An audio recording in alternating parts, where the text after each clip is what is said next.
There's always been music in the green hills of northern Bennington County, but a few weeks ago it struck us there was something of an upsurge going on with live music in our neck of the woods. So we took an overview of the thriving music scene and tried to highlight some, although by no means all, of the organizations and groups who would be offering some first-class entertainment, whether it was the Come As You Are, concerts on the town green, or something else. One of the series we weren't able to get to in those earlier pieces was the Manchester Music Festival, now back for its 44th season at the Southern Vermont Arts Center. It opened this season on July 12th, but there's a lot more yet to come. Adam Neiman, now in his second year as the festival's artistic director, gave us a rundown of what was coming and what was new for this coming season. And we've kind of intensified the festival experience. So we started a tradition last year of doing pre-concert activities, which include a pre-concert recital, solo recital at 4:30 p.m., then a pre-concert talk where I talk about the music on the main program, and then the main concert is always at 7:30.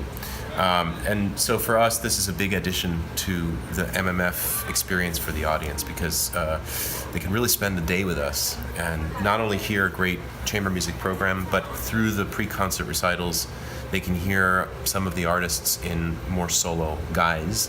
I get to know them a little bit through an interview process that I usually do at the end of the pre-concert.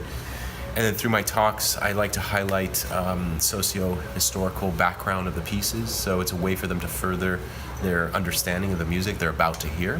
When we're fitting different pieces of the puzzle together for a program, the talk really helps illuminate some of those connections. Then we're doing master classes every Saturday, and these are free to the public, open to the public.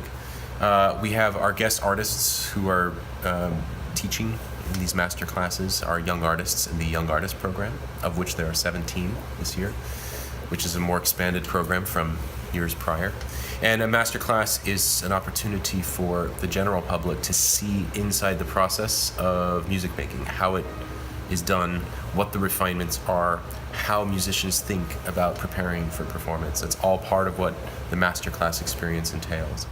And then, of course, just the changes are into the concert series. The changes are that the start time of our concerts are a little earlier per audience request.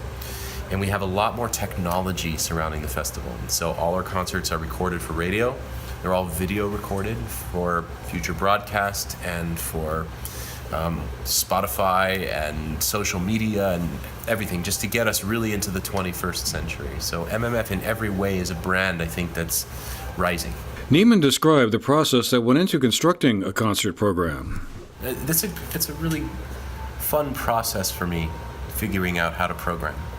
It's actually a process that I started when I was a young kid because I was already a budding pianist and I used to dream about programs.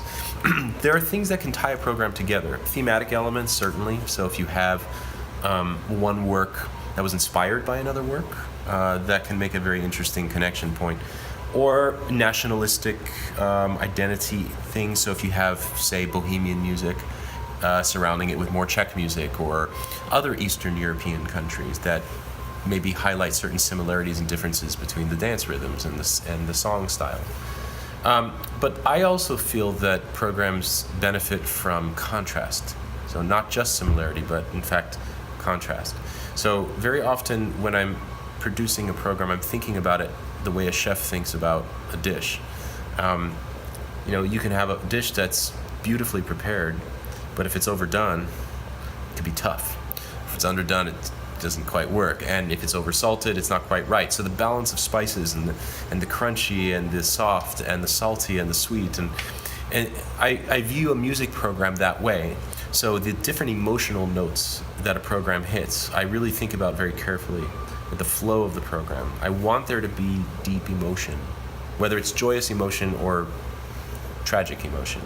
I want my audience to feel that deep emotion. But I also want them to be stimulated to think about the connections of history, language, culture, because that's really what we're doing. It's a fine art. And I want people to think more deeply about the composer's relationship to the world through the different centuries. So there's a lot that actually goes into thinking about each program. The festival has events planned for July 26th through 28th, along with several others before it concludes with its orchestral concert on August 11th. Masterclass concerts, young artists concerts, a night at the opera will all be on the schedule, along with the concerts of chamber music featuring top-tier musicians.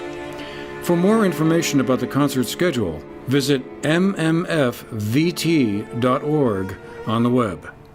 For the GNAT-TV News Project, I'm Andrew McKeever.